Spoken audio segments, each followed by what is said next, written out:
Black boy joy, she wanna see the Forbes like I wanna see her form. Tell me what you for, yeah. Hey, you pay me, but I'm old, yeah. Yeah, all this money on me. Yeah. Yes, here we go. This is the brand new show. I'm very excited about this. I have been thinking about this show. I've been thinking about this philosophy, this goal, since I was 22 years old. And I think the show, the name of the show is fitting, Millionaire Before 30. I am Brent Daniels. And I'm Ryan Zolin. And we're excited. We're excited to really break down the blueprint that we have put together to be able to build that up, to hit that goal of being a millionaire before 30. I am obviously like a week away from being 40, so I'm coming from a perspective of on the outside. Ryan is 23 years old, Yes, and sir. he's $50,000. Listen to me, $50,000 away from hitting that mark at 23 years old. And that's what's going to be exciting about this show, because we're going to be talking about financial literacy. Yep. We're going to be talking about investing in real estate, finding opportunities. Absolutely. And I think that you're going to be able to give your perspective on what people under 30 are going through Without a doubt. Yeah, right now. for sure. Well, and also, too, allowing the blueprint to be shown to people that are not at 30. I mean, most Sure. people don't believe that you can make $1 million before you turn 30 years old, and it's absolutely able to be done. It's just a matter of obviously having the blueprint and staying consistent. So. Well, it's understanding understanding how to make money first, how to provide the value to be able Yep. to get that income, and then what do you do with it once you have it, Don't lose it, right? right? How do you keep it? Listen, I'm telling you, that was a big issue for me in my 20s for sure, and we'll get into all of that. But let's talk a little bit about Ryan. So why don't you just give us the breakdown? Yeah. I mean, show me, Matt, will you please put up that picture of Ryan that we have? Show me how you went from this kid. Oh, man. Man. This kid 6 years ago Oh, my gosh. to $50,000 away Wow. from being Wow. a millionaire before 30. So So that's one of the surprises. Yep. First off, thank you so much for that. Senior photos. I love it. I love it. Dude, so that was 18 years old. I think I might have even been 17. I was going into senior year of high school. I give all my credit to my business background on the business marketing club DECA. I was in that in high school for... explain that, because a lot of people, by the way, Yeah. guys, we're going to go for about 15-20 minutes here, and then we're going to open this wide open for question and answers. This show is mainly question and answers. We're going to do 15-20 minutes in the beginning, and then we're going to get into question and answers. So make sure, if you have any questions at all about real estate investing, about Ryan, about how he gets deals, about how I get deals, what's the Yep. best strategy right now, how you find that income so that you can save it, make sure that you're putting it in the comments section as we're talking. We're going to build this thing up and build some momentum on it. But you're 17 years old, Yep. doing the good pose, looking great in your senior photo. That was all the photographer, man. And All the 6 photographer. years later, you're here. And, Yes. and talk about that DECA thing, because Yeah. that blew me away. There was a So- thing in your high school. Yeah, so it's a business marketing club. It's basically where you are given a role play scenario in competitions, and a lot of it was just business related. So there could be an instance where if you were like my judge, you could be a business partner of mine, you could be a boss, you could be a corporate, you could be the CEO for all we know. And you're given like 10 minutes to prep for it, and then you have like anywhere from 15 to 30 minutes with the judge. And I don't know how I was able to just like start off with the confidence, but in the club, once I started competing, I actually became pretty good. So I qualified for the international competition all 3 years that I was in the club. Okay. So I was traveling around all throughout the country, basically competing in these fake made up role play situations that were business related. So I did that for 3 years. So they're like, so business, I mean, you're talking sales and marketing, you're talking operations, you're talking finance. Those are Correct. the three main parts of a business here. Are they testing you on all of it? Is there role play in any three of it? Is it just sales and marketing? All the above. So it could be like, there was some, I did different events every year. I did sports and entertainment marketing, which is where I was in charge of like a venue of a sports stadium. And we had an issue where there was supposed to be a sporting event, and then also it was overlapped with a concert, and I had to go to the CEO of the stadium and be like, hey, what's the best solution that's going to happen here? And so it's like situations like that where it's more of problem-solving, situational experiences. Yep. A lot of it, they didn't really go through like P&L or anything business really like that. Obviously, being in high school, there wasn't really real numbers they could go off of. P&L meaning profit and loss. We'll get into that. Yep. Go ahead. But yeah, it was good. I mean, I did that. I was able, like I said, to compete and qualified every year for the international competition. And then my senior year, I ended up being in the top 20%. So we did a written event. It was a whole actual business plan, and we ended up pretty much crushing that one. What was the business? It was a CrossFit company, basically, I think, from what I remember. I don't know. It was something fitness related. Yeah. And it was a girl, it was one of the previous advisors' business, and it was an actual real business, but it was failing. And so I had to go in there and revamp it. And she said if we qualified, she'd pay for our whole trip. So we ended up qualifying for internationals, me and this business partner. And it was pretty crazy. That was, I think that year we ended up going to Nashville, and that was when we finished in the top 20%. Awesome. So, awesome. And then that gave you, so you're going through this in high school. Are you going through and you're like, you know what, money is important. Working for myself is important. I want to be recognized. I want to be a baller. I want to be like. For sure. What was the motivation? It was all image. It was all image. Full transparency. At 18, I thought that I was the shit. I felt like I was the one where the world owed me something. Right. I did have a little bit of like help from my father and brother. Basically, they created this company. It was my mom and dad originally. It's what brought us from Chicago out here. Was for my parents to start a restaurant repair and HVAC company. Okay. And now my dad and brother run it together, and I had the option getting out of high school of go and work with them or go and start something on my own. Yeah. I didn't even have college in the books. I'm like, my grades were not good enough, and then also I just didn't really see the vision of let's go spend all this money for a degree and then start at the bottom, have to work my way up, be secured by a 401k, benefits, all that fun stuff. Yeah. So I decided just to start my own business in real estate. I didn't want to go work for my dad and brother. I have nothing but respect for their company, but they are the type to go get their hands dirty. Yeah. I mean, it's 110 degrees. They're on top of a building putting up an AC unit. I like during my fall break, winter break, summer break, all that stuff, I was out there working away with them 40, 50 hour weeks. And I just realized that was not me. Right. So that was my first like humbling experience at like 18 years old. But it was also kind of like an oh shit moment. What am I going to do? College isn't it. Family business isn't it. What are my options? Right. So my dad was like, hey, we're already doing well in business. You're the suit and tie type of guy. Why don't you just go try real estate? So that's what you did. I tried real estate. So you're 18. What, did you get your real estate license? Got my real estate license. Yep. Making calls. I mean, deals? Like dude, what? It was okay. So I started off as an inside sales agent. I got licensed at a brokerage. So just to explain, you go through 90 hours of school. Yes. All right. This is around the country for anybody that's interested in getting kind of.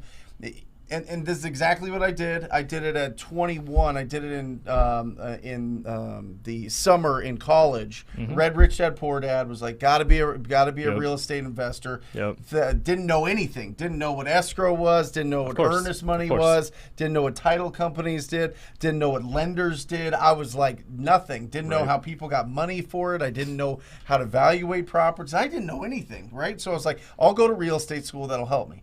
It doesn't. It really just sets you up to understand, to pass the test. Of course, that's all it is. Which basically is here's the code of ethics. Yep. Here's the laws in your state. Here's all the terms. Here's a little bit of math, and then go pass the test. Yeah. Yep. So that's 90 hours. You take 2 tests. You get your real estate license. Then you hang it with a broker. Yep. Right. And that term is kind of weird. Basically, you have to put your license under a brokerage. Yep. And that's called hanging your license. So you went with Keller Williams. I went with Keller Williams. Okay. I had narrowed it down to 2 different brokerages. One was really, I resonated with it. It was like a big, fancy, shiny object brokerage. They were a penthouse in Gilbert. Yep. And it was like, man, at 18, this is kind of amazing. Why not?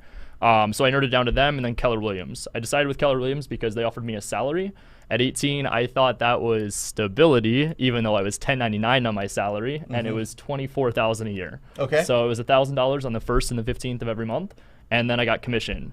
This is with the team. This is with the team. Yeah. And so, I mean, you know, the typical like 3% is what most people are taught in school, and if you get 3% of a deal, you're doing great. I was offered 7.5%, and I'm like, whoa, this is crazy. Until I realized because I was on salary, it was 7.5% of the 3%. Commission. Yes. Oh. So I closed 4 deals first 4 months. I got $900 for the 4 deals, and I was like, whoa, that's not the move. I have my license. I can go and do this on my own. And I know my biggest deal was $450,000. That was almost my entire salary in one commission check. Right. And I got like $300 from that deal. Yep. So I was like, hey, no disrespect to this team. I just need to go out and I'm going to step away and I'm going to go figure out what it is that I want to do. So do the commission on it. Yeah, I'm just Yeah. keep going. So then I ended up going and I found the guy that was over at the Shiny Object Brokerage, the big penthouse. And fortunately, my dad's company, being Restaurant Repair, actually took care of his pizza shop that was right by ASU.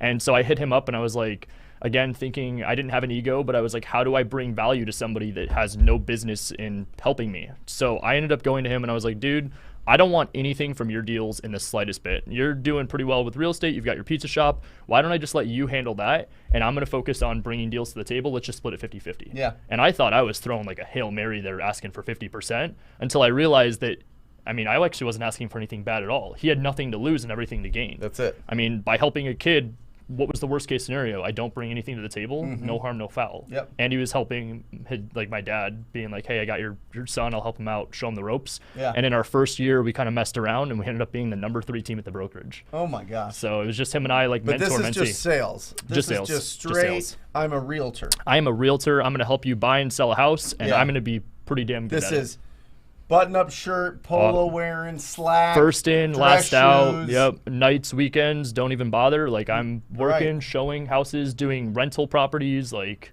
grinding. Yeah. And so I did that we were the mentor-mentee relationship for a year, and then I sat down with them and I'm like, hey, at the end of this first year, we each almost made about $100,000. This is How old are you? I was 18.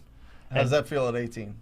I mean, I can tell you right now, looking even from 23 to 18, I had no idea what that money was. I had no idea what I was doing. I felt like it was just... Did you make any money before you were 18? Did you have any jobs? Yeah, I had part-time jobs. I was bouncing around a bunch of them, from Okay. retail to restaurants to pushing carts at grocery stores. When did you start working? 15. Why? I wanted money. Really? Yeah. It's always been in there. Always. It was just like, I mean, feel speak like, to the audience. I mean, Yeah. the audience is really. I mean, this is what the audience is. These are very proactive people. These Yeah. are people that are out there making an impact, hustling, whether it be getting a job at 15 and Yep. building up some sort of income, providing some sort of value. I love it. Yep. You know, I read a lot of books, Ryan, where it talks about raising kids and instilling in them that our purpose is to serve others, right? Of course. Right? Our purpose is to serve others in our community, and the better that we can serve others, the more money we make, Of right? course, The yep. equation is simple. value. The more value we provide, the More more money. income we make until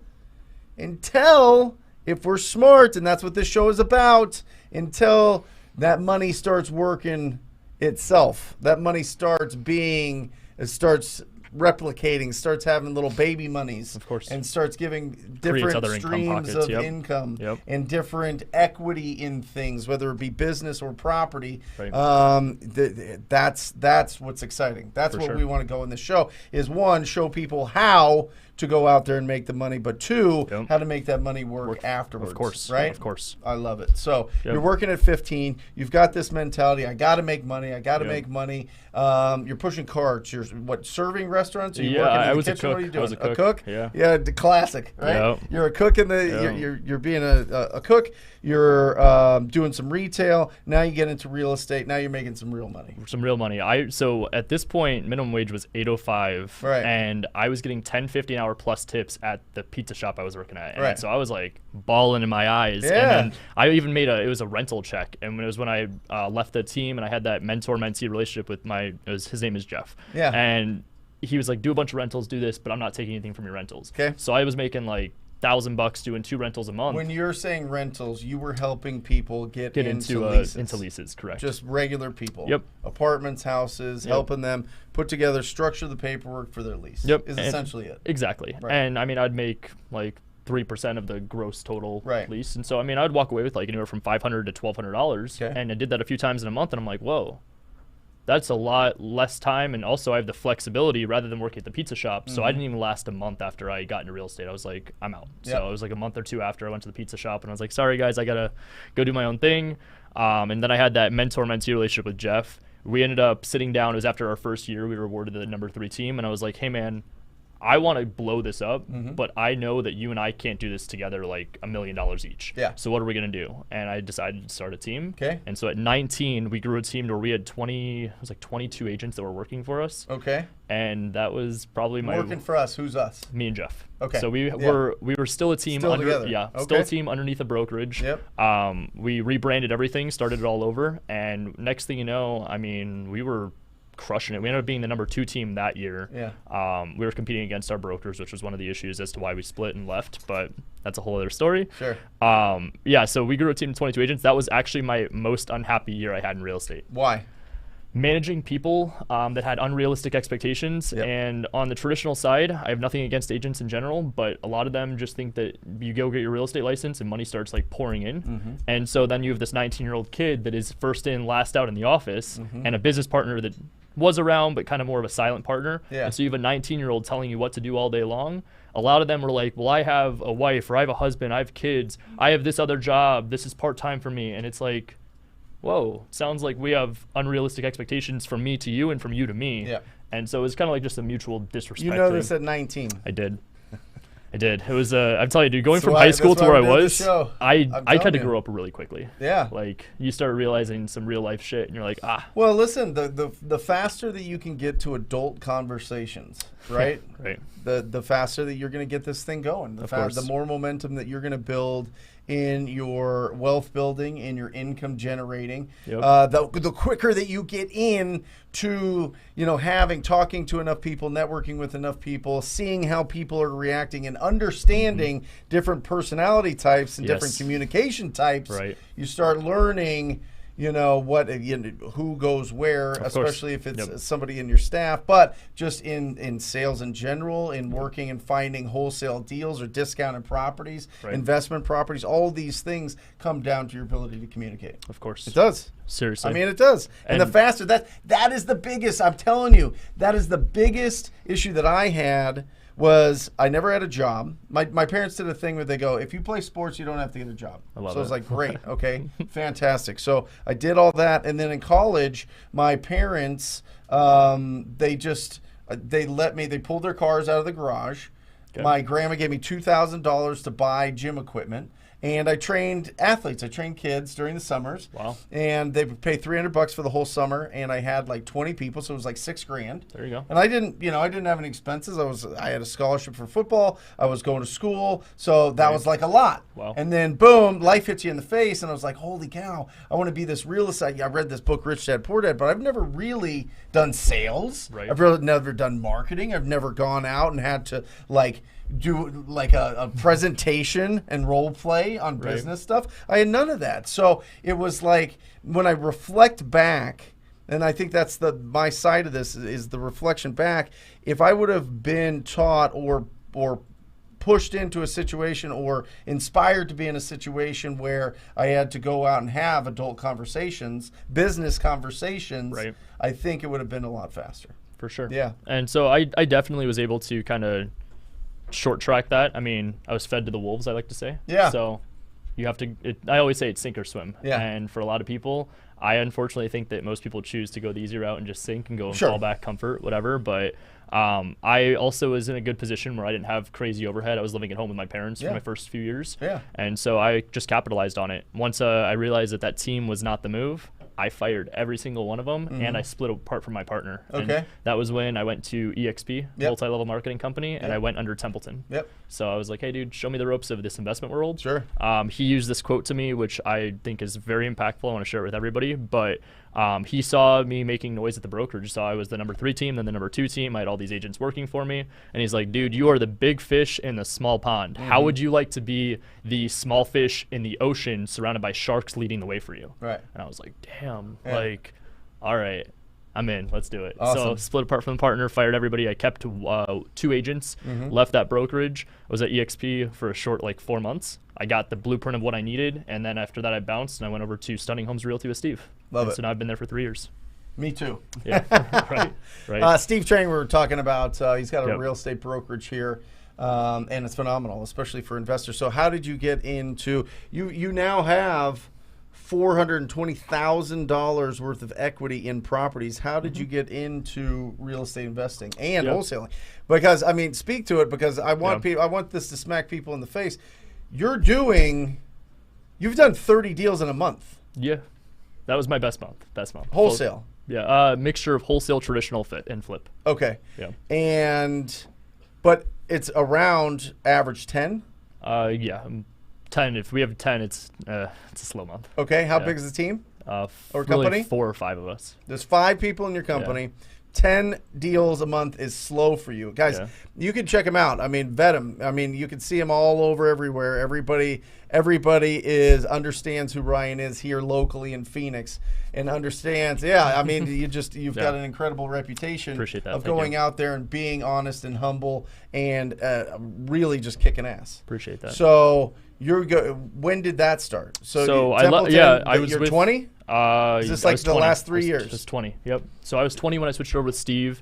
Dude, this was where it really took off. It was crazy because Steve had launched the Real Estate Disruptors podcast 2 weeks after I joined him. Yeah. So I got to see Steve go from really just this Stunning Home Realty broker to a big name celebrity, big name guy in the industry. And he just started opening doors for me. He introduced me to Jamil Damji with Keegley. Yep. And he was like, hey, right? Yep. And he's like, hey, Jamil's got this course I think he's going to be launching. It's called Astro something. And I was like, all right, whatever. I called Jamil. He set up a meeting to go meet up with him at the office. I called him 20 minutes before the meeting. I was like, hey, I'm on my way. He's like, oh, I thought it was going to be a Zoom meeting. I didn't realize you were local. Yeah. So it completely threw him off. I showed up, and he was just not prepared for me. He's like, this is my entire operation. This is acquisitions. This is dispositions. This is my administrators. This is my assistant. This is everything. I'm like, just blown away. Yeah. At this point, remember, I'm only a traditional agent. I know buying, selling, escrow a little bit, transaction coordination, I can handle that. But acquisition, what the hell does that mean? Disposition, what's the difference? Yeah. And so he told me he's going to be launching the course Astro Flipping, and it was going to be in about 2 weeks. And I was like, here's my credit card, don't even hesitate. And then it was I think I was the second student in the program, and they Really? Yeah. Oh, wow. Yeah, so okay. that was honestly one of my biggest breakthroughs, was just being number 2 in that program. Yeah. Because going from being traditional agent, we had done about 30-40 million in sales between the 2 years with me and my team. Yeah. So I was like, okay, I understand buying, selling, I understand contracts, I understand escrow. I just need to know the concept of wholesaling. Yep. So once I went into the course, week 1 was all mindset, and then they started connecting pieces. It was okay, you're going to use earnest money, you're going to have equitable interest in property, you're going to use an assignment contract like an addendum, use your inspection period to sell off the deal, and if you can't, cancel the deal. Other than that, you get the wholesale fee. There you go. And I was like, what the hell? That's it? It took me about a month and a half. Bro, and when I first learned, I was like, I was bringing deals, off-market, smoking hot deals to an investor and saying, hey, if I bring you this deal, will you give me 3%? Right? 3%, because I was thinking like a traditional real estate agent. And they were like, yeah. The dude went and assigned it for $92,000, 3 deals. Yep. Right? Of course. And then I was like, what is going on? And I had to, I got my first education in wholesaling was an escrow officer. Really? Yeah, she was like, yeah, well, they just assigned it. And I was like, what's that? Right? You're like, what's assignment? We'll get into all that. Incredible. So now you're building that up. It's been 3 years, 36 months. You've been keeping some of these properties. You've been building equity. And you've been saving your money. Yes, sir. You've been saving your money. Yep. I bought my first house last year. I we've got a couple rentals now. Got investments into a few other deals, creative finance wise. Yep. And then I've got ownership in a title company. We've got all the businesses. We just launched a staging company this year. So yeah, knock on wood. Awesome. Yeah, well, let's open this up. I want to get some interaction, but before we do that, Alejandro, do we have some stuff popping up? Oh boy. Some questions? Okay, we got a couple questions. Guys, put your comments in here. If you have questions, we are going to open this thing wide up. But let me hit you with 5 facts here and see what your thoughts are. Hit me. 1,700 people a day are becoming millionaires. Really? 1,700 people a day. 80% are self-made. So 20% are getting that from inheritance. Okay. 80%, that's 1,380 people a day. What do you think about that? I think that's crazy. I actually wasn't expecting it to be that high, if I'm being honest. I mean, you think about how many people are in the world. Yeah. But like so many people, again, how I started the show was they have this perception that it's not possible to be a millionaire. Yeah. Or they even like create all these limiting beliefs as to why they're not capable of doing it. So hearing that kind of a number, I mean, it's encouraging. Like, why not you? Why not? Right? Well, what day is it going to be you, right? That's the whole point of the show. What day is it going to be you that you become that? When you start building up those assets and start getting that money to work for you and bringing in that income yourself. Okay, second one. 80% of millionaires hit it after the age of 50. I believe that. Okay. That one to me is 80% after 50. Yep. On average, it takes 32 years of work. Yep. I believe that. And most people too, in my opinion, they don't get, it's not even just like the financial literacy. It's like the mindset of I want to achieve a millionaire because of this. Yep. And so by the time they get to that, it's usually like 30, 35-ish, I'd say earliest. Listen to this one. 53% were obsessed with being a millionaire. 47% said if it happens, it happens. They just wanted to go. They just went to work. Okay. What do you think of that? That one's kind of surprising. Which one are you? I honestly, I'm the 53%, man. 53%. Yeah, of course. Yeah, I want to go in there, 100%. make it. Yeah. I thought about it all the time. Yeah. I thought about it all the time. Was working on it. Was really getting going. You know what I mean? Just it was always in my head. Of course. That I wanted to be wealthy. Yep. Yeah. Interesting. 88% read 30 minutes or more a day. 88% of that's actually read 30 of millionaires, yes, a day I believe or that. More. I thought you were saying as a population. I was like, no way. But millionaires, yes. 30 minutes or more every single day. And the last one here is the average saved 23% of their income. Wow. 23%. That's a pretty big number there. That's a big number. I mean, we're taught. In the good book, 10%. Yeah, it's the 10%. A lot of people work on that 10%, but 23% is where it's at. There you go. Yeah. Wow. Isn't that wild? Some good facts. Yeah. Good facts. So we'll bring some facts like that all the time. But let's talk about what's working for you right now in your business. How are you making money? So streams of income, the traditional real estate team, we're starting to put a little bit more focus in that. It kind of like slowed down a little bit. As you know, we get a lot of our deals from on-market MLS deals. I want to talk about that. Absolutely. On-market. Listen, he gets a lot of his wholesale deals from on-market. Listen, this channel is heavy on wholesaling real estate. That's what it is built for. I believe, without a doubt, that wholesaling real estate is the foundation. I know it's the foundation of everything that you want to do as a real estate entrepreneur. If you can find deals, if you can find discounted property, opportunities, you are going to win. That is the foundation. Everything else is built on top of sourcing discounted properties. All right, so number one step, if real estate is what fires you up, it's that fire in your belly, you need to be able to find discounted properties. We're going to show you how on this show. But tell them how you're doing it. So on-market MLS deals, that's kind of what's propelled our traditional team back up this year is because we get the commission when we buy it, and then when we sell it, I mean, we do it obviously at a flat rate for selling our own flips, but when we go to list it, we get the publicity of putting the listing sign back up and marketing. Obviously, we get a lot of calls from realtors, other homeowners, and just people that are interested in buying the home. So we do that, and then wholesaling is obviously my biggest operation at the moment. We're doing like 7 to 10 of those a month, and then flip-wise, we're at about like 2 to 3. So 2 to 3 flips. Yeah. Are these big flips? Are these cosmetic flips? They what are. Are you doing? They're bigger flips. So are you getting private money? Hard money and private money. Okay. So we do a little bit of both. But our primary focus is like the 450, 500K and up. Love so it. we'll buy them Big at deals. $500K. Again, Yep. if we get commission on it too when we buy it, it's fantastic. Usually walk away like 15K. 15. Yep. Yep. And then what we'll do is we'll usually put in anywhere from like 50 to 75,000. Our biggest project at the moment has 110K rehab going into it, and then we'll turn around, we'll sell like in the 7s. Awesome. So Awesome. I love that price range. And then what about just wholesale? Wholesale, I mean, our average fee right now is about 13,000. Okay. But then with it on the MLS, it's about like 7,000. How are you getting deals off the MLS? Dude, I mean, that's like, it's been my bread and butter since I started wholesaling. Okay. Once I understood the concept from the course, it was like what I started teaching people, because a lot of people were on my team were asking me questions. I was just like, what you guys got to understand is like on the traditional side of being a realtor, the hardest part is always going to be finding a client. Right. Having somebody that's a legitimate qualified client that says, hello, I want to buy a house and I want you to be my agent, that's hard. To go and find someone that says, hello, I want you to sell my house, let alone being young, that's hard.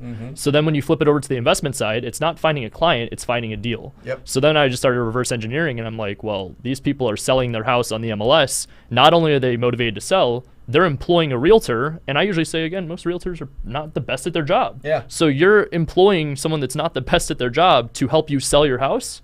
That's a lead. Yeah. Why not just sit on the MLS and figure out specific motivations, figure out how to target them, what Okay. filters to use. Okay.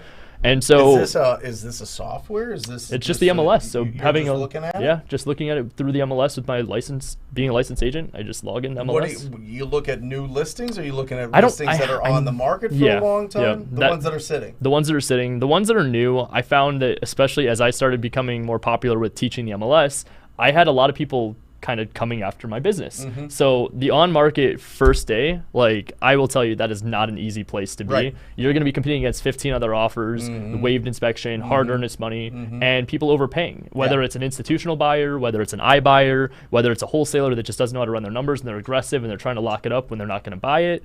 There's a lot of other variables there that could screw a deal for us. Yes. So I like to target the ones that are on market having a little bit of a hard time selling, because Yeah. then it's just building rapport. At that point, you know it's either a bad agent or a bad seller, and maybe the bad agent didn't help them figure out the price was too high. The seller So what, might. you lowball them? No, I do, absolutely. What do you do? Like 80%? Dude, so we had one. It was, I'm gonna butcher the numbers. Albert on the team got it. Yeah. It was 110,000 off its list price, Right. and they had an offer that was 40,000 higher than ours, and they took our offer because of how much rapport we built with the agent. Nice. So Yeah. it's just really taking the sales skills we learned for working direct to seller leads and applying that to the agents. How many days on market?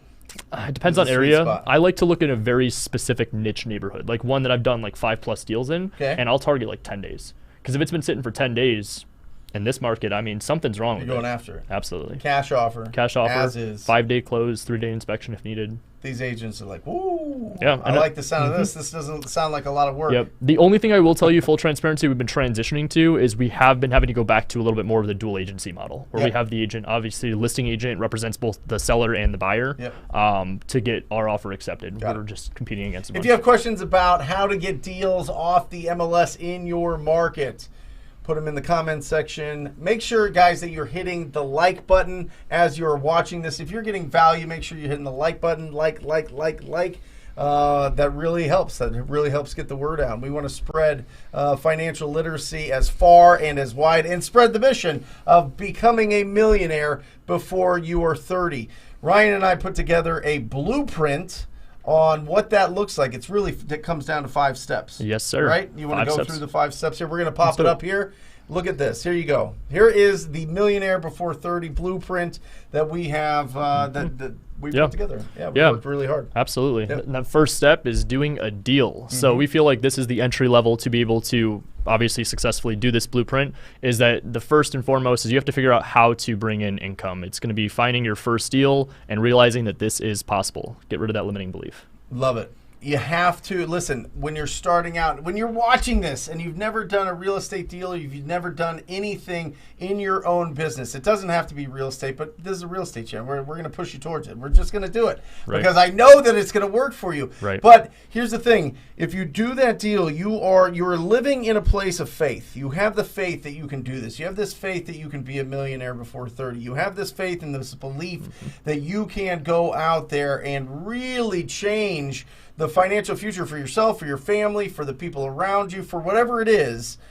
But it starts with crossing that bridge from faith to making it a fact. Once you do a deal, then it becomes a fact. Yep. And once it's a fact, then you can repeat it and repeat it and repeat it. And then all of a sudden, that is what a business is. Right. A business is just repeating a product or service and putting it out there to the community, out to the marketplace, and earning income for the value that provides. Yep. So number one, do a deal. Do a deal. Do a deal. Do a deal. All right, number two. We got to switch and transition full-time into the business. That's it. You're not able to become a millionaire doing this part-time. You've got to be able Not to. before 30. Not before 30. No, and I see too many people that there's already, I think you'd agree, there's already such a high burnout rate of real estate in general. Yeah. But the amount of people that are trying to juggle it, doing a part-time job along with like trying to build this business, this is not as easy as you're just going to come in and start closing deals. Yep. You have to build a business from scratch. So once you're able to switch to this business full time, you're really establishing yourself into the industry and saying, this is what I'm going to do. And then you start believing it again. Love it. Love it. So full time in the business. Number three. We've got kill the debt. Kill the debt. That's if you've got debt, whether it's college debt, whether it's car, whether it's Credit cards. rent payment, whatever it is. Like, you just got to get that out of your life. You got to start over at ground zero, where you're at level 1, and start building income rather than building the bad debt. Well, listen, if you're paying interest, yeah, you're not investing. right, If you're working, like if you look at the stats, anybody can Google it right now. It's like from January to April, you're working for the government. All right, that's your partner. Yeah, I mean, that's taxes, that's income tax, that's IRS, and then it's all the way up to September, October that most people are spending, are paying for interest payments. Yep. So that leaves 2 months. 2 months to make money, to be able to invest and to save and to splurge and to have this income that is disposable. I mean, it's absolutely incredible. So killing the debt takes you all the way back. We're always going to have to pay taxes.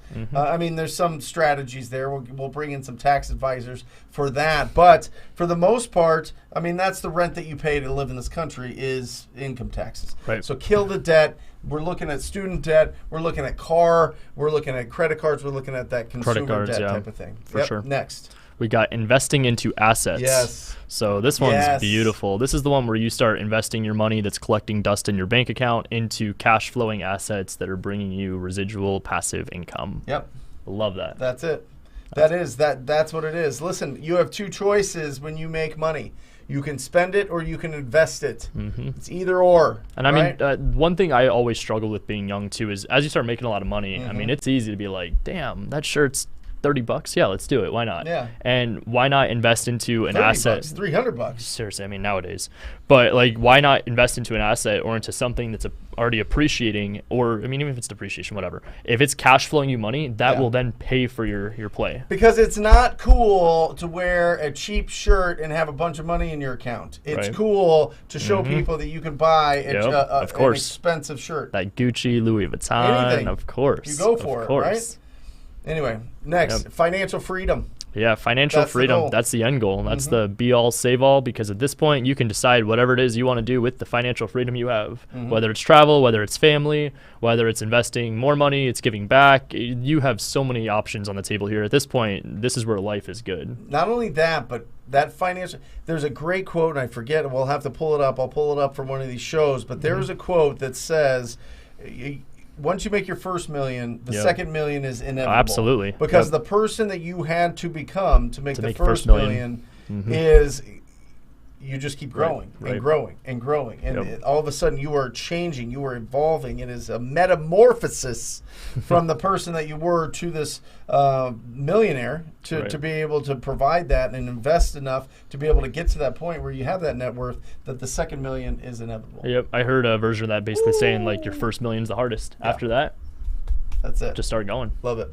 Scale up. All right, let's open this thing up. We're going to open it up to questions, comments. If you have any questions, put it in here, comments. We'd love to hear from you. If you are closing on deals, we'd love to celebrate you. You know that. You know I always have the bell close. We'll celebrate that, absolutely. But new show. Thank you for joining. We're going to be building this up over the years and years and years. We're going to have a good time with this and just do this thing and build it off of the audience. So we really need your help and participation and make sure that that we're speaking on things that are important, whether it be what to invest, how to invest, what to, spending, what you're dealing with as you're going through under 30s, the whole thing, Right. Mindset, Literally, I was just saying. distractions.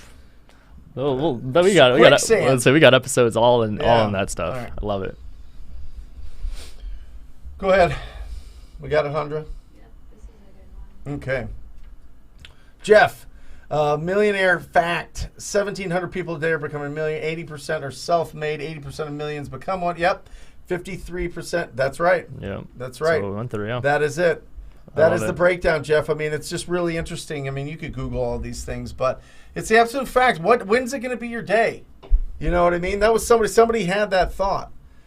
53% of them at least had that thought of becoming a millionaire. Well, dude, I mean, I don't know why people don't believe that they can. Like, at the end of the day, if you come from really rough, well, first, if you fail, that one really gets you. That got me. You come from a really just an environment or just a family that just they don't believe. They think that rich people are greedy. Yeah, they're or evil. Yep, I've heard that. Or they think that you need to just do this line of work that we've been doing for years and years and years. Right. There's a lot of different things that affect the mindset. And I go about, I look at it from a scale of when I first started, my thought process was to make 100,000 in a year. Once I could make 100,000, it was like, okay, now I can take this to the next step. Maybe $250,000, $500,000. That's a huge milestone. And so my thought process is that once you can make 100,000 in today's day and age with technology, you can make $100,000 from your phone, whether or not it's real estate or drop shipping or stock trading, even just resell of anything wholesale related. You can make $100,000 a year like that with a cell phone. Oh yeah. So I just try to pour it into people that it could be a limiting belief that why it wouldn't be them. I think. Listen, this speaker. Yep. It's wide open. Literally. Yeah. Opportunities are wide open. I was just gonna say opportunities. Yep. I'm telling you. Does that dog keep farting? Yes. Oh my God, that dog is blowing up the studio. Holy cow! What are you doing bringing in that dog? That dog is going crazy back here. It is nuts. Love it. All right. So, Millionaire. Yep, I'm 23. I'm focusing on being a full-time wholesaler, but it gets tough when most of the market is almost wiped out. I would say that is a limiting belief. I just was talking about for 10 minutes about how I'm doing deals in one of the most competitive, if not the most competitive market in the entire country in Phoenix. And I'm not just doing it in that market, I'm doing it on market deals, which is even harder. So I would say I'd be curious to know what market you're in and what struggles you're having, and then we can obviously dive into how to help you best. But at 23, keep going. Yeah, and listen, there's always going to be more properties than there are investors. I mean, the fact is, and I speak just to the stats. I'm not just saying that as this is a theory type of thing. I mean, there is 11 million vacant properties that have been vacant for over a year in the United States. 11 million. Right. I'm telling you, there is opportunity. Don't let anybody tell you that it is wiped out. Yep. Go out there and test it. And as you're testing it, you just make sure that you're on the phone all the time. Now, you're doing it on the market. Yep. We're doing it off the market. Yep. Either way, you need to be talking to people. For sure. You need to be having those conversations. We can give it the benefit of the doubt. There's some markets that are harder than others, where it's just not as much population, not as quick time to sell. I understand that in some states, but at that point, you can transition to JVing deals in other markets. You can move your market to a different. There's plenty of options. Yeah. Awesome. 23. Soon now.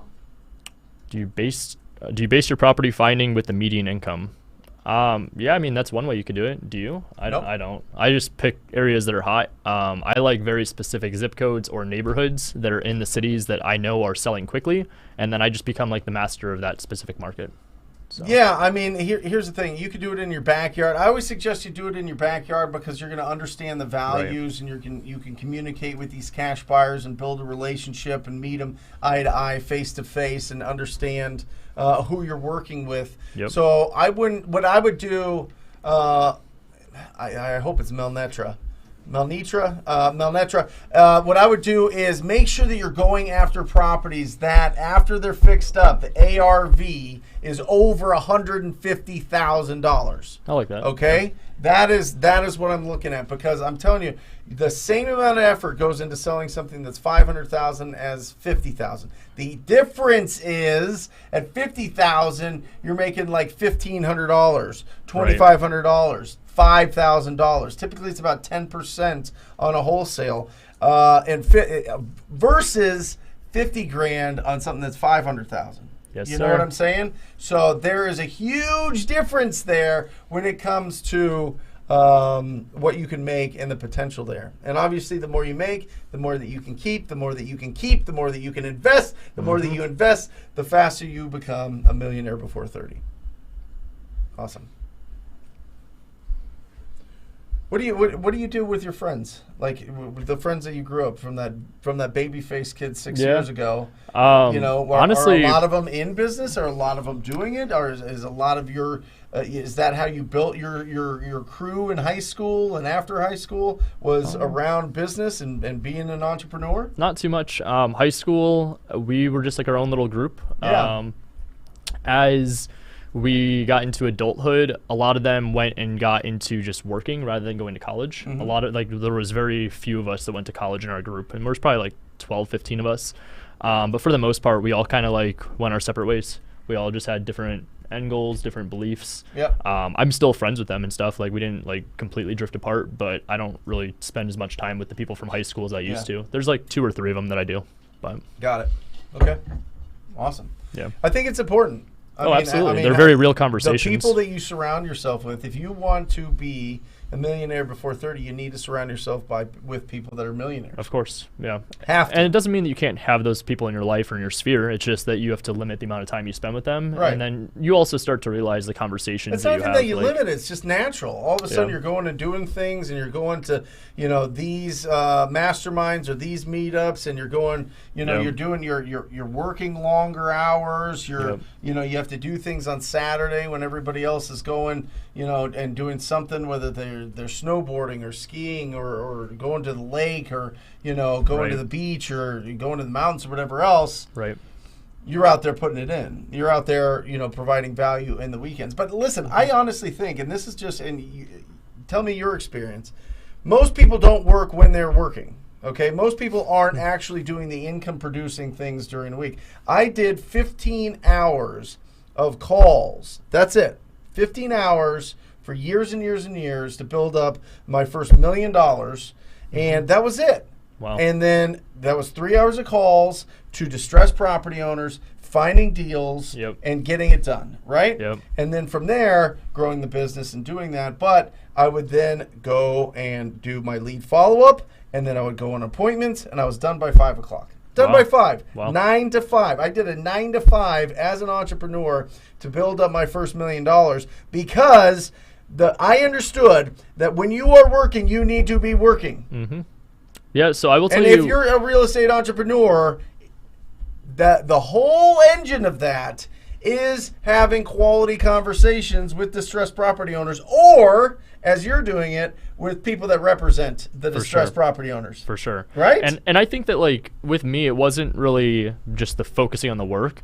It was honestly making a lot of mistakes. Right. I created a mess in a million different ways, and I figured, okay, I learned on this one, I learned on this one, learned on this one, learned on this one. The only thing I will tell you that was beautiful about how that all turned out was that it created like 7 different streams of income by having all these different opportunities going. Yeah. If I had focused on just one thing, I will tell you, if I could go back and start it all over, the only thing I would have done different would be implementing wholesaling and flipping from the start. Yeah. I don't know if my success would have been quite the same, having that I needed the background experience of traditional real estate of doing deals, but still I think that would have been the only thing I would have changed looking back at it. Got it. Yeah. Awesome. $2 million before 40. Yeah, that's it. Right. You got it. No, I mean, this is just, listen, there is a lot of, I think that the age that you have between that 15 and 30, 18 to 30, there's a lot of mystery. Oh, you know absolutely. what I mean? There's just a lot of how You're is this figuring out possible? life. Doing, you have no idea There's a big transition anything. there from, you go at like 12, 13, you go from being like a kid to like starting to mature, right? And then you go through that whole, teenager thing, and then you get out, and then you're like, okay, now I'm supposed to be like a grown-up at 18. So Right. 18 to 30 is like this grown-up time where you're like, who am I? Who am I hanging out with? What's my identity? What's important to me? What new Right. things am I learning? Right. I'm now my own person. Right. So it's a critical time. Without a doubt. Critical time. Yeah. Are we just not getting a lot of questions? No, we do. Oh, okay. Carson, there he is. Hey, Carson, I will call you today, brother. He's the one that emailed me and put in. I got his phone number, but 17 years old. That's what's Here. up. I love it. He is. He's done. I think 3 wholesale deals. Oh yeah. Yes. 17. Yes. What are your favorite growing mindsets? I believe that competitive markets just imply that there are higher rewards to those who act fast, better, and more than everyone else. I love that mindset that he has because, in my opinion, I prefer a competitive market because you have more opportunity to build relationships and JV deals with people that are doing deals in that market too. Love it. So, Love it. favorite growing mindset. What about you? Well, listen, when it comes to mindsets, there's 2 things. It's the people you surround yourself with, and it's the books that you read. That's it. Well, and then it's just avoiding all the junk, right? So there's so many opportunities for us to dive into social media on politics, on the vaccine, Of course. on all these, every little thing on whatever, what some celebrity's done in their life or what somebody that you're following on social media is doing and posting. And did you hear about them? They're getting a divorce or they're having baby. Like all of these things can distract you and affect your mindset. Of course. Because here's the thing, Carson, I'll sum it up. And God, who said it? I don't know. I forget. I think it's I don't know. Jamil said it, and it's a famous quote. But comparison is the thief of joy. Yes. And I am telling you, from 15 to 30, comparison was like wrecked my life. It did. It really did. I always thought somebody doing more than me. I was like, what? Dude, that's a very real thing. Sucks. Yeah. That chick is out there. Oh, she's just doing it because she's beautiful, or she's doing it because her parents, or the blah, blah, blah, blah, blah. You start getting into that mode, you start getting into comparison mode, you're done. All downhill from there. You are done. Yeah. Your joy, your mindset is destroyed. There's enough out there for everybody. So much out there. Not only that, but you don't know. Right? You don't know what's going on. You don't know what's actually getting made. You don't know what is fluff, Right. what is real, what is actual. You know what I mean? All you know is what you see and what you hallucinate in your head. Of course. That's the issue. Create those I'm telling situations. you, once I broke out of that whole comparison thing and I understood what my purpose was, what my passion was, what I wanted to do, the amount of time I wanted to spend with my family, the impact that I wanted to have. Right. It wasn't about people having more impact than me or less impact than me or more money or less money or more opportunities or less opportunities or they're doing this and that and all these other things. Yep.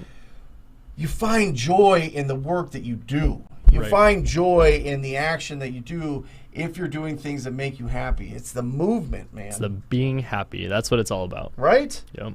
What about you? I mean, you're getting all these things thrown at you. Yeah, so I don't know. For me, honestly, my comparison definitely was at the beginning of my career. It was like it was the whole, I keep saying shiny object syndrome, but like, oh, this person's doing this person's doing this person's doing this model, maybe I should try this, maybe I should try that. And so that's what probably led to me trying all the different things and failing at a bunch. Yeah. But then once I started realizing, as I became successful a little bit more and started picking up traction, it went from wanting to close 1 deal a month to now 10 could be a bad month. Yeah, but are you looking at these other guys on Instagram and on YouTube? Not as much as I used and to. you see that they're like 19 or 20 and they're like, I'm doing $100,000 months. I'm, I'm not gonna lie Photo to you, shoots dude. There's in front of definitely cars. there's days that you're like, a lot of like, photo shoots. of course. There's a lot of photo shoots these days. There's a lot of days like where I was like, God, like screw that guy, or I just like got like resentment towards them. But honestly, it's been really like the past 1.5 to 2 years that I've just disconnected from that and I've just focused on myself and my team. I care more about my team's success than I do my own. What I did, a big transition for me, and Carson, this might be something that's helpful, is I always look for what is the whenever you're looking at something, you have to ask yourself what is this? It's one of 3 things. Is this entertainment? right? Is this literally entertainment? Are they just, is it, I get excited because I see a beautiful car, Right. or I see a beautiful scenery or landscape or whatever else. I'm seeing all these beautiful things. You're blown up, aren't you? On your No, yeah. He's you're going good, off. You're good. That's why I got like a real watch. I had one know. of those. It was too Yeah, much. it's, It was too much. yep. Anyway, you got to see, is this entertainment? Yep.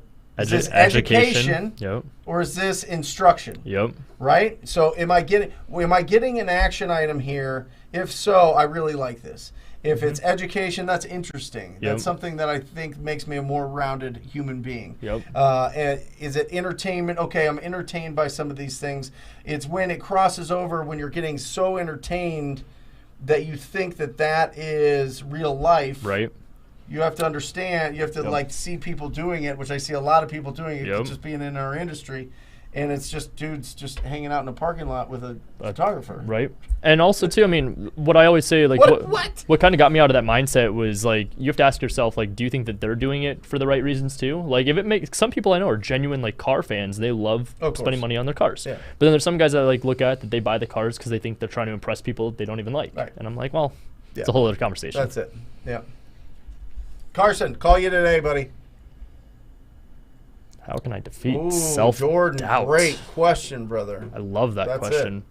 Oh man, defeating self-doubt. It's first off, I mean, dude, you already did step one. It's accepting that you understand that that's needing to be done. I'd say the second step is figuring out, kind of reverse engineer, what is the limiting belief that you have about yourself that you can't do. And then from there, it's creating an action plan. What can you do to get over that self-limiting belief and self-doubt that you have to accomplish whatever it is that you're trying to do with your life? I love these questions. So- Thank you for selecting these, Alejandro. These are great. Jordan, listen to me. You want to destroy fear and anxiety? It's called gratitude. Yes. For real, brother. Gratitude and empathy. I mean, you can start. Listen, I don't know what your background is. I don't know anything about you. But if you take it all the way to you being created, and you can get as religious as you want, but I'm going to get scientific with you here. The chances of your parents meeting up and you becoming a human being are like 1 in 400 trillion. All right? We shouldn't even be here. We shouldn't. Right. But for some reason we are. All right? So take that as whatever it is. Take that as God's grace. Take that as just a fortune, a roll of the dice. Take that as whatever you want to do. So grateful that you have the opportunity. And then you could just go down the line of all the things that you have, whether it be the country we live in, whether it be the family that you're in, whether it be that you can walk or swing your arms or see or the hear ability or to watch taste this or, show. Yeah, or There we whatever. go. You know what I mean? Like any of that stuff. You Yep. start with gratitude first. Right. But gratitude doesn't get the job done. Gratitude is going to get you into the right place and destroy that fear and anxiety. The second thing is you need to build that confidence from taking action.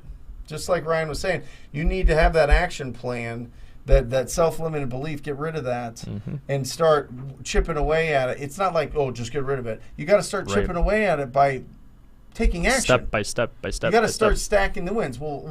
I want. This is you, Jordan. I want to be I want to own 1,000 properties. I want to be a multimillionaire. Okay, great. Step one: do a deal. That's the thing. Do a deal. That first rung on those 5 steps is just do a deal and then repeat and repeat and repeat. And as you do a deal, these guys are dying over here. This dog is farting like crazy. Do a deal and build that up. Build it from there. Like really just be in that action. And listen, it's not about just, oh, the deal is the only win. If you drive around in your car looking for ugly houses, that's a win. Right. You get out of your car and you go knock on that door of a property, that's a win. Yep. You write down the address or use an app to get that's a win. All of these things are win, and then all of a sudden you start stacking that, everything starts building. And that self-doubt, it just doesn't have room. Your brain doesn't have room for that self-doubt. Then all of a sudden you start getting bulletproof. It all starts up here. Yep. And Yep. All right. Solomon, yes. I am so future focused. How do we focus on the now and enjoy the process? I love it. So this is one that I could actually talk on pretty well because this is kind of where I'm at my current journey. I love these And questions. so yeah, I think this is solid. I for my first 4 years spent all this time building a business plan, building out what I thought was systems, processes, teams, everything that I needed. And it wasn't until about this year that, again, ironically, my best year, I was able to kind of take a step back, and I started realizing that I wasn't happy. I was like, wow, I'm making money, I'm doing all these things, but I'm not focusing on myself. I'm not, Really? I'm not focusing on the things that are actually important to me. It's like hanging out with my friends that I do like. Sure. It's the ones that I want to spend my dog. I want to, like this weekend, I'm going to Nashville. Like it's like things like that I wanted to go out and do more, but I just wasn't. So once I was able to take a step back, disconnect. Is it because you were like, you felt guilty if you did those things? I felt like the business needed me here, and guilty to an extent. Like I always tell people jokingly, but not jokingly, that whenever I'm out of town, my phone blows up 10 times more. Of course. And it's just name of the game. But that's a mindset thing, though. Right. I mean, no, I'm telling you, you feel that way. You feel that way because you're like, oh, I'm supposed to be disconnected. Guilty. Yeah. And I would say guilty is a good word for it. Yeah. No, I felt it all the time. I remember, Mike Mahoney, who, if you watch our Wednesday shows, is always on there. We're business partners forever. When we were young, it was always like, you need to put in the work. You need to do these things. You need to like really, really, really focus. What, your girlfriend wants to do this and that? No, we got to do this and this and this. Or you feel guilty because you're not hitting the goals that you have. And then you see other people and you're like, well, they're hitting it. Why aren't I hitting it? I got to put in more work. I can't do all these things that everybody else wants. But I'm telling you, if you focus your efforts on taking action for 3 hours a day and talking to new people for 3 hours a day, I don't care what industry you're at, especially real estate, though. If you spend 3 hours a day talking to new people, you cannot lose. For sure. You can't lose. For sure. It's impossible. Right. It's undefeated. I'm telling you. So Solomon also, sorry, I kind of interrupted you. No, dude, keep going. So you're good. You wanted to do more stuff, but you're feeling guilty about it. Once you figure out what the why is, and the stronger the why is, that's what will disconnect you from focusing on the future and allow you to actually be present and enjoy the process that you're currently at. It's about, honestly, I feel like it's extreme ownership and having the self-awareness of knowing where you're at in your journey, then going back to not comparing yourself to others and just being accepting, understanding that, man, this is a great opportunity, a great life, and then I go back to the why. For me, my why is family, friends, being present, like down the road. I want to be 30 years old and I want to be like, hey, do you want to go to Italy next week or next month? And they say, yeah, let's do it. For the month. Yeah, for the month. Or summer. Exactly. Right. So. Solomon, I also think, I don't think that, typically, and you put in the future, you're thinking about the future focus, and that keeps you from like maybe taking action. I don't know about that. I know that you're out there taking action. I know that you're doing incredible things, but I think most people go the reverse. I think most people time travel backwards, and any time travel backwards, it's not any, but for the most part, it's rough, and it's in the past. The best part of the past is it stays in the past. It's in the past. It's done. It's gone. Right? So I love the idea of looking at the future and having a vision of what the future looks like, but also getting excited about the things that you can do today. Literally, you can't do anything tomorrow that is going to be income producing. You can only do it the day that you're doing it.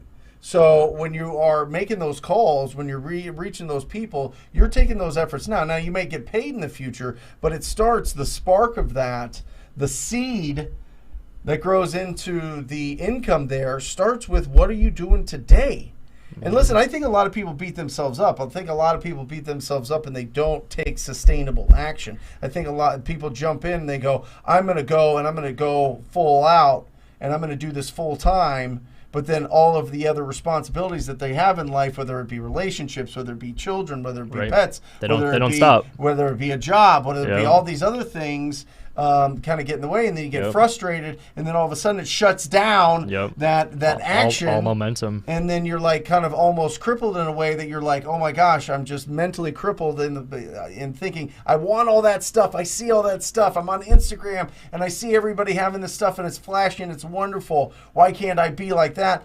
Then the comparison, the thief of joy starts creeping in. And then also, it prevents you from taking action because you're not in the right mind place. Right. How about just clearing it out and saying, I am a powerful, powerful entrepreneur, and today I am going to make a huge, huge difference in my business. Just today. And just also, today. I'm going to do it just today. I mean, think about it this way, too. Like, let's just play it out hypothetically. You go fast forward into the future and you've accomplished all your wildest dreams and wishes and goals. Are you going to look back and be like, man, I'm accomplished? Or what are your thoughts going to be? It's be like, man, I had the joy of building this. I had the joy of being in that moment and building this empire. So just try to, again, think about it differently of I'm now in the moment. Yep. This is I am in the now. So enjoy that. Love it. Hamilton. Well, that's a good one. How did you master self-discipline and focus on taking action to build a productive real estate investment business to reach your first million? Self-discipline and focus on taking action. I go back to the why. I realize that no one else is going to work as hard as I am, and no one else is going to care about my business more than myself. So at the end of the day, I had the option being the young guy of you can go party with friends and drink and do all these fun activities Friday, Saturday nights, or you could be in bed at 8:30 o'clock at night with a book. And yeah, that may not be the most exciting and wildest Friday or Saturday nights, but I had to be up 7, 8 a.m. to show properties on the weekends. So for me, it was just a nut up or shut up, and I didn't have another choice. So I always say I lived off the 45-90 rule. It takes 45 days to build a habit, 90 days to build a lifestyle, I think it is. Yeah. For me, once I was able to kind of get over the hurdle, it really only took me like 6 months. Once I had that business partner, mentor, mentee, I was just in like boot camp. So I just had to keep going. I'm not going to lie, it sucks, but I mean, it's the grind. So. Well, Hamilton, it's there's always here's another list of 3 things. I don't know. We start out and we're like, okay, we need to manage our time, so time management, right? And then you look at it and you go, no, it's not really time management. We have 168 hours a week. It's more time than we need to be able to be successful. It's about priority management. All right. So then you go priority management, Hamilton, and then you go, okay, well, listen, I am going to, as a self-discipline, for me, it is priority. I know income producing is picking up the phone and talking to distressed property owners. So priority, I'm going to do that in the morning so that it gets done, because I think if it gets in the afternoon, life's responsibilities, just me personally, my brain, my personality, I know things will start slipping in the afternoon, but I know that I can start doing it in the morning and be consistent. So then that became priority. And then I realized, and this is critical, it's not only time management, priority management. It is energy management. I am telling you, you can have all the time in the world, but if you don't have the energy, you're not going to do it. Yep. Energy brings that energy brings that focus. Clarity brings energy. That whole thing, they're hand in hand, Hamilton. So really it is about controlling and understanding and managing your energy and watching those transitions that you have in life. Oh, I'm going to wake up. That's a transition. I'm going to get up. I'm going to take a shower. That's a transition. I'm going to go to the gym. That's a transition. Now I got to take off my swole hat and my fitness hat and put on my real estate investing hat and watch that transition. And then I got to go eat. That's a different transition. All these different transitions in our life is we really got to protect our energy, and we really got to keep it up, and we really got to make sure that we get that energizing enthusiasm, because we're constantly focused on the goal. We're constantly focused on going out and providing as much service and value to the community as possible, and that's really where you start building that up. You start really understanding the things in life that drain your energy and that give you energy. And I'm telling you, Hamilton, when you start getting really proactive in your business, all of a sudden, that thing that you used to be tiptoeing on, the thing that you were, maybe it's cold calling, maybe it's door knocking, maybe it's just following up with leads, maybe it's whatever. All of a sudden, that starts giving you energy, bro. That starts giving you energy. And once you get into that place, you are unstoppable. But you have to press through that, because we're just not naturally made that way, most of us. I guess you are. You just went bananas. But for me, it was very difficult. For me, it was, I had to really, really, really push through. It took me getting very broke and very in debt to really push me through the threshold to where prospecting, lead generation, being proactive wasn't a chore. It wasn't draining my energy. It was giving me energy. And I don't want that for you. If you just push through that, you don't have to get into massive debt and take a big black eye like I had. You can go out there and really make an impact and just push through, Hamilton. So Discipline comes from your schedule. Discipline comes from what you want out of life. Let's say your why and how bad you want it. Yep. Awesome. Does money bring Connor? Come on. Or does it just buy happiness? I love it. Good question. Yeah. Money can buy temporary happiness, but I will say it makes things easier. I look at money more as a tool than I do as an outcome for my emotions. I think it absolutely does. Yeah. And no, I mean, people are like, no, money doesn't buy happiness. It depends on what you're looking at. If you're thinking money as like dollars and like that $1 million type of thing, to me, it's a receipt on the value that I've provided.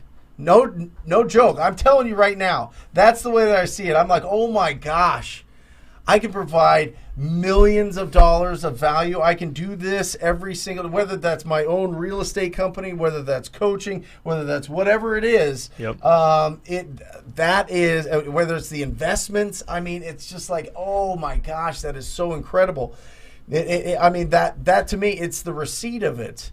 And it opens up a lot of opportunities. And one thing that I think about, Connor, because I'm about to be 40, right? Mm-hmm. You're not there yet when you start thinking about, oh shit, I'm going to die. Yeah. I'm going to die someday, right? You're not there. You're like kind of living, you're like, doing your thing. You're like, oh my gosh. Not only that, my grandma just moved next door. Next door, I have this huge, it's this really nice house that they turned into a really nice assisted living community. It's weird. Okay. It's right next to my house. And my grandma lives there, and it's like $4,800 a month, right? Yep. Right? Yep. What do people that don't have that money do? What do families that don't have that money do? How do they keep around? So now most families have to have somebody in the family staying with them like they're babies, like they're babies again, like they're children. Right. Because she can't walk. She fell. She can't walk. She needs nursing. She needs all this care around the time. Not only that, but my parents are getting older. I have a special needs son. I have a special needs sister. All of these responsibilities are on my plate. All of them. Yep. And listen, I'm not saying that that's like crazy, but I think that this is normal for anybody. Yep. I mean, everybody goes through this. Everybody has certain things, whether it's aging parents or grandparents or family or whatever else that need financial help. It gives me the opportunity to not only put them in a position to give them that help, but for me, it frees up my time to spend with my kids and my wife because I have the finances to be able to pay for some of these things, for them to live in great facilities, for them to be comfortable, for them to be around professionals, to be able to have these things. These are things I never thought of at 23 years old. For sure. Never. For sure. But that comes. Believe me, I know. And it's creeping. And I think we're a little bit at different ends of the spectrum there, which is good. It adds good balance for different opinions. But yeah, I mean, of course, money's important. It's very important. You need it to make the world go round, and it surely makes things easier. That's where I say it's a tool. I think, Connor, it's opportunity. It gives you that opportunity and makes things easier. Yeah, that's for sure. I mean, you never know when you're going to need something like that. And I'll tell you what, I was never a worse person than when I was broke. Never. I mean, just my mindset. I'll agree with that. And like, not you, but me, myself. No, my mindset. The way that I felt about myself, the way that I felt about other people that were successful. Yeah. You know what I mean? I was just like in a very negative place. I resonate with that. You realize once you get up and if you have that brain that's like, okay, I want to be a millionaire before 30, because it's not everybody. It's a very, very, very tiny amount of people that have that ambition. Yeah, I was the same way. When I was younger, I was a lot more entitled, and I was kind of an asshole. Yeah. And it was once I started making money, it actually kind of humbled me and made me have a different perspective on life. So yeah, awesome, great questions. I love deep diving on this stuff. Yeah, I mean, this is really important stuff. How do you stay persistent with a full-time job, naysayers, and the pressures of the whole world on your shoulder? Donovan, great question. I love it. Dude, I would just say, like, this is where surrounding yourself with the right people is going to be the biggest impact in your life. I see that you put naysayers. Dude, get that person, whoever it is, I'm sorry if it's family or a close friend, get that person out of your sphere to where they have an impact on your opinion and your actions. Because the people that are going to boost you up and hold you and support you when you need it, especially right now, those are going to be the people that are going to help get you past this stage you're in at the moment. So aside from that, staying persistent, you just keep going, keep going, keep going, keep going. Donovan, pressure. Ooh, I love it. Bro, I love pressure. Pressure makes you feel alive. Pressure makes you grow. Pressure creates diamonds. I mean, I know that that's a cliche thing to say, but it is it's a beautiful metaphor. I mean, pressure is good. Feel that pressure on your shoulders. It's going to make your legs stronger. It's going to make your body stronger. It's going to make your mind stronger. Good. Let that pressure, get that pressure, feel that pressure. But the way to build off of that is just taking that action. The way to stay persistent is sustainable action. Here's the issue. Everybody's like, be consistent, be consistent, be consistent. Great. I'd love to, but I've got all these other responsibilities that I have in my life right now. So how do I do that? Talk to one person a day, and then take it to 2, and then take it to 3, and then take it to 4. Go 10 minutes a day. Go 12 minutes the next day. Do 15 minutes. All of a sudden, you're up to an hour a day that you're working on your business. All right? You don't have to jump right in right away. Everybody's in love with this idea of like that fast, all of a sudden. And listen, I interview people that their third call that they've made in real estate, they get like a $40,000 deal. Right. I have. Yep, that happens. And I celebrate that, and I love it. But I will tell you, the biggest wholesale, the most successful real estate investors that I know took 5 to 6 months to get their first deal. Yep. Their first deal. Yep. Luke Rottvold, who is on this channel a lot, which I consider America's greatest phone prospector for wholesale deals, it took him 5 months. Since then, he's done $17 million. Made. 17, he's got assets and he's got income. It's incredible. Wow. He's made $7 million in cash, $10 million in buying real estate. That's not all equity, but wow. 5 months it took him to get his first deal. You hear the story over and over and over and over. So what I would say is with persistent, just change that word, Donovan, to sustainable, and you got it, brother. And listen, be proud that you got the pressure of the world on your shoulders, because when you come out that other side, you're in a place that very few people are. Very few people are. I love that pressure. I live on that pressure. If everything was just carefree and given to you and given to me and given to Ryan, how do you get that? How do you have that bulletproof self-respect? How do you have that I proved it to myself?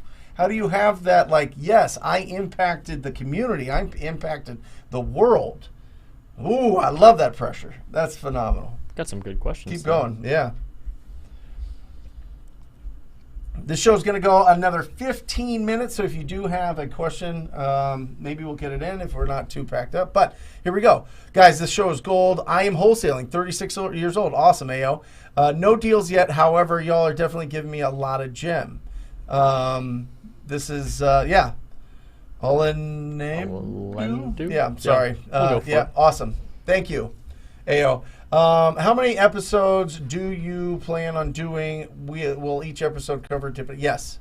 Yeah. This is going to be a regular thing if you guys want it. This is just the beginning. Yeah. We got episodes. I mean, we got books coming. We got plenty of big stuff. Yeah, I mean, I think that we've got stuff.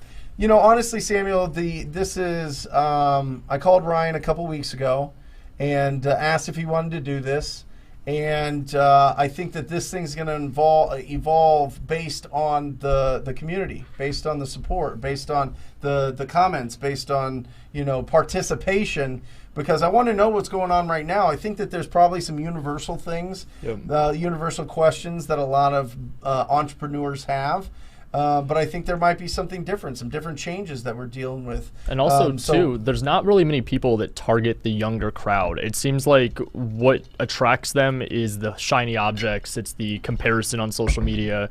And Brent and I, when we were chatting about this, we both resonated because we want to actually provide value in a blueprint for the younger generation to be able to go in and make an actual impact on not just the community around them, blueprint up again, but also the people that are in their lives, their own lives. They can create generational wealth, whether or not it's the real estate or just building their own business. Like, the blueprint is here. And so it's just taking action on that. Yep. Do a deal full time, go full time in it, kill the debt, invest in assets, financial freedom. Boom. There you go. Is there more mindset videos in the future? Absolutely, Dominique. Of course. Every week we're going to come here live at 10 a.m. Arizona time and talk. We're going to break down. We're going to go through different episodes, different thoughts. If you guys, we would love if you put in the comments section things that you are either being challenged by or questions that you have that are really deep diving. We'd love to build it around that. I mean, we have ideas for the first, few months of where we want to take this. But absolutely. And listen, the reason this came about is because of this community. I've had a lot of people just say, we want more mindset. We want more mindset. We want to break this down. And I think being able to do that and bringing on other entrepreneurs. We'll have special guests that come on that are under 30 that have made it, that are going through it, that are in that. That'll be really interesting to get their perspective on it. But yeah, absolutely. And today's, Daniel, do you mind grabbing the Go Giver book off the Go Giver? I highly suggest from a mindset standpoint, Dominique, the Go Giver book. If you haven't read it, it is a very fast read. If you haven't read, I think that the whole book is online for free. That sounds right. What was that website? I put that website that's like a books that you can just get for free. Anyway, we'll figure it out. But Go Giver is the book of the week. Make sure that you read Go Giver. Fantastic book. The 5 Laws of Stratospheric Success. I read this book. If you just Google the Go Giver, it Yeah. comes up as a PDF.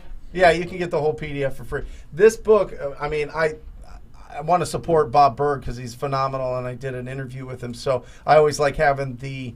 I buy hundreds of these books and give them away, but I like having something that I can highlight and go back. But I read this book every week for a year. Wow. For a year in 2017, and my business in 2016 was about 254,000, and then it went to 742,000 that same year. Wow. Incredible. Yep. Aaron, what do you guys wholesaling schedule look like in the beginning of your journey? What does your schedule look like? So I'm not gonna lie to you. Let's answer his question. Yeah. So her question. What did your wholesaling schedule look like in the beginning of your journey? In the beginning of my journey, when I first started, it was through the Astro program. I locked myself in a room and I told my director of operations on my traditional team, if you need me for the next month and a half, don't. Gangster. And so I disappeared for a month and a half, and I was just hitting the phones. It was MLS, it was outreach, it was building relationships, title companies, submitting offers. And I did that for about, honestly, my first 3 or 4 months where I was just grinding. And in that first 4 months, I probably made about 50,000. Yep. So it was just grinding. It was building a name for myself and also just building relationships. So Aaron, 9 to noon was when I would make my calls. That was money time. That was sacred. Green all right, time. so I would time block that. Nothing distracted me. 9 to noon, I would be making the calls. So I always think that the afternoon is for finding deals. I mean, the morning is for finding deals. The afternoon is for doing deals. I would take a quick 15-minute lunch from 12 to 12:15. From 12:15 to 1 o'clock, I would do lead follow-up. And then 1 o'clock to 5 o'clock, I would go on appointments. If I didn't have appointments, I would drive for dollars or I would get back on the phone. Boom. It's a lot more structured. Schedule. Yeah. And Aaron, on this channel, you can just look up the perfect daily schedule, and it's all broken down in great detail there. Yeah. But thank you for solid asking. question. Because it matters. It does. But remember, if you are, if you can go full time. If you can't, if you're working, if you're doing something, if you're going to school or working or whatever it is, then you got to fit it in so that it is sustainable. Awesome. MJJ Smooth Criminal. Brent and Ryan, what are your guys' largest wholesale deal? And Ryan, how many rentals do you buy a year? Solid question. Yeah. My largest wholesale deal was an MLS one. My learning lesson of this story is to double close over a certain amount because that agent hates my guts. But we made $65,000 on an assignment. I think it was 65, and then I also got $11,000 in commission. So that was my largest one. It was about 70K we ripped. And then how many rentals do I buy a year? At the moment, it's only been about one to two. So I would say my goal for next year is probably 2 to 5. So 112,000 straight assignment. Yeah, 112,000 straight assignment. How many rentals do you buy a year? it's like 1 to 2. It's not Okay. anything crazy at the moment. Okay, got it. Any reason why? Need more capital to buy. Yeah. So What are you talking about? You're sitting on $500,000. yeah, I mean, when I look at deals though, like when we look at them, it's either wholesale or flip. It's not buying as a rental. We actually just started implementing where we're looking for an Airbnb, but then also we're looking. The into answer he's Midwest. not telling you here, MJJ, is Phoenix is an interesting market for buy and holds. That too. Okay? So Phoenix is not the rental price, the rental amounts Cap rate. versus the time. Yeah, the Cap rate's rate like ain't there. negative. 6% if we're lucky. I mean, listen, And- no, I'm yeah, 0.06. Right. We're not a tremendous rental market. I think my strategy is we just bought a huge commercial building. I bought a commercial building with 3 other partners. That's 21,000 square feet. I think that's an interesting play here in Phoenix for the long term with the economy and with business coming here. I think that's a smart thing. I think owning multifamily here Multifamily in is town yeah. is always increasing. So when we invest in rentals in our market, MJJ, it is for appreciation, depreciation, and debt pay down. It's not for cash flow. We're not a real cash flow market. Yeah. So it takes me a lot to look at something and go, okay, that is something that I want to buy. Do you have rentals out of state? No. No. No. See, that's what I've been looking into. I buy at the my moment. properties cash though, so it's 1 or 2 a year. Yeah. But they're $300,000 or $400,000 each, and I Gotcha. only buy them in good school districts in good areas that I know is going to appreciate higher than sure. if you're on the outskirts in the lower price markets. So we've been looking into like Midwest states right now. Yeah.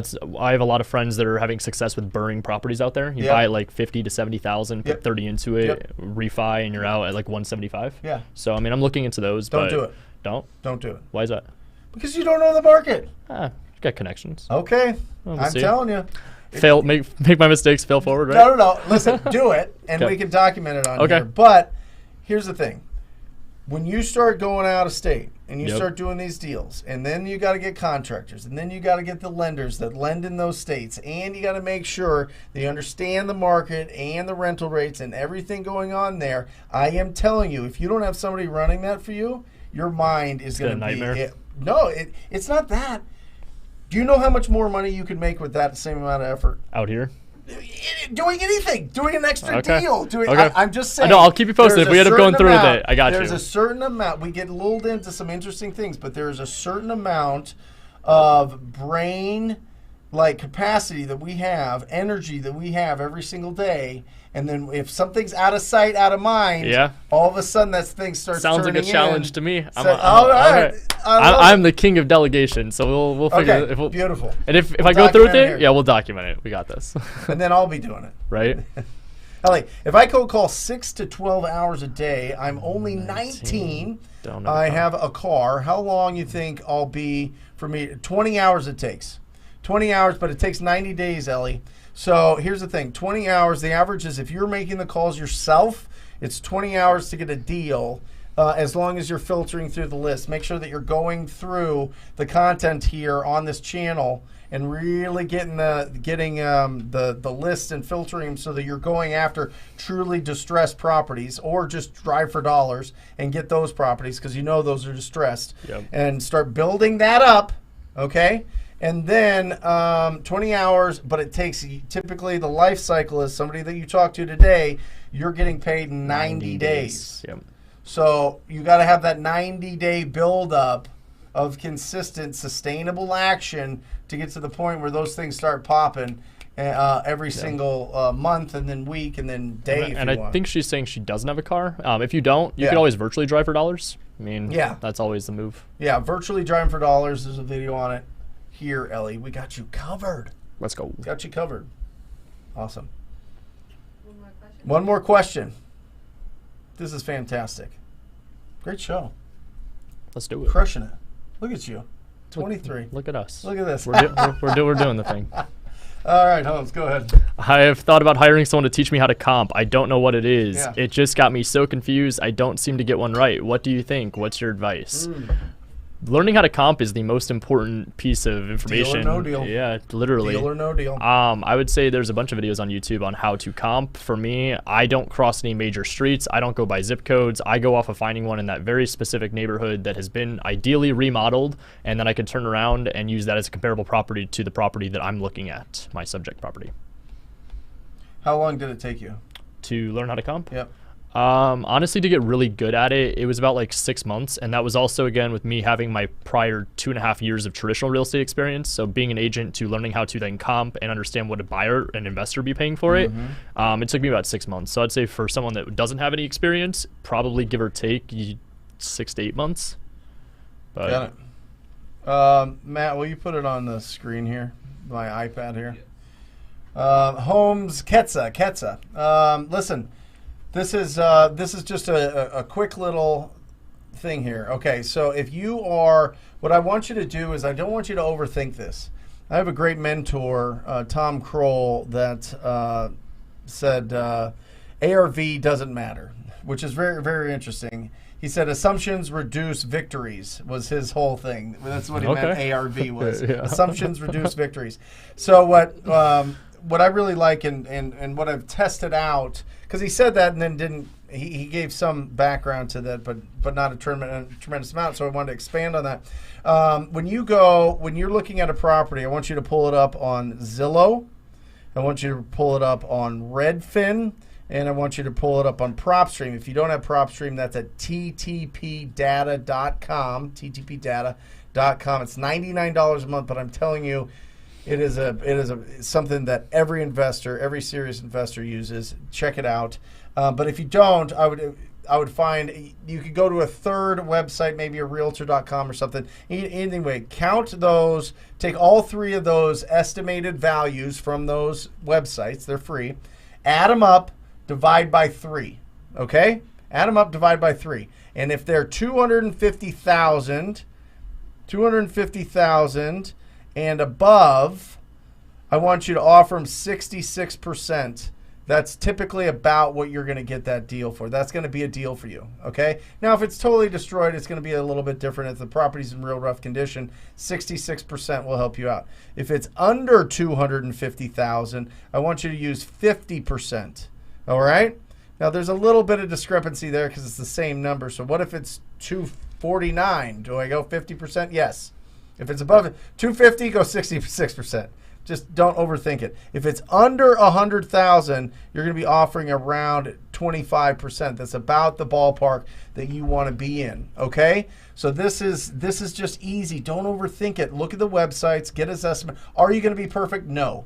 Do you need to learn how to comp? Yes. Should you be practicing comping through PropStream and TTP data? Absolutely. I'm telling you that is the resource that you use. If you don't have the budget to do that, you're going to have to do a deal first. But it's very difficult to screw up a motivated seller, especially if you're the only one that they're negotiating with. So use these tactics. Use this equation right here.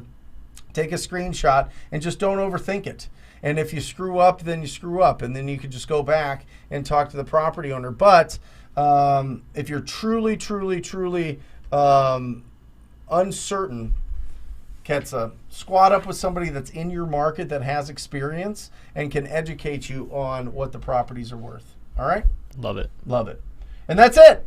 That is the end of the first show of Millionaire Before 30. Let's put up that ladder, the 5 steps real quick here.